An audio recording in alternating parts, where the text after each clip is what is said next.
Chris Bath is the Director of Projects with Unlock, the National Association of Reformed Offenders. Morning, Chris. Good morning. Do you think prisoners should be forced to work? Yeah, we actually agree in principle with what Ken Clark's talked about, the kind of culture of, he referred to it as enforced idleness. We think that's actually pretty true. I think what we'd like to see is the proper implementation of this. I mean, your texter there talked about small remittances. What you've got to be slightly careful about doing is not making people in prison cheap labour, because although that might be attractive to some people, what you'll end up with is that sort of stealing jobs from people in the community who've not done anything wrong. So it would have to be a fair day's pay for a fair day's work. I've had a comment in from John, who's listening in Yeovil. He says, I'm all for prisoners working, but I'm definitely against them being paid.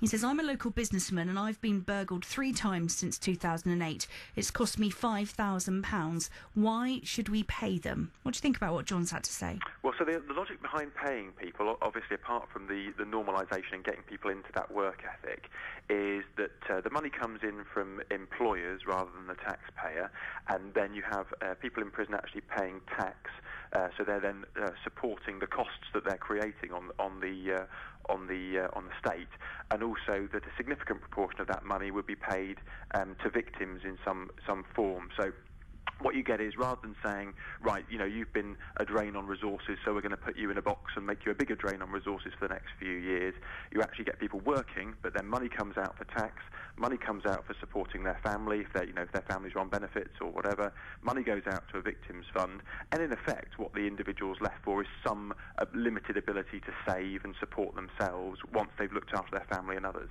Do you think prisoners are generally keen to work?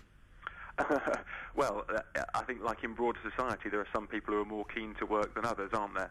The reality is that if we all want to have a reasonable standard of living, we don't really have a choice. It's something that we've got to do. So for some people, they'll be absolutely chomping at the bit to get the opportunity to get some skills and work. For others, it will be a massive challenge because they may never have worked in their life, their families may never have worked previously. So it will be different for different individuals. Do you think it would have a knock-on effect to them finding work once they're released? Because we often hear stories of possibly reluctance of employers to give a job to someone who's been in prison. But if they can prove they did work whilst they were serving their sentence, that would be a bonus, I suppose. Yeah, the discrimination of people with previous convictions is one of the biggest problems that we've got. I mean, the figure for reoffending of people who've previously been in prison is about £13 billion a year. So we really need to make sure that people get into work, which has been proven to be the stabilising factor and that stops people doing crime.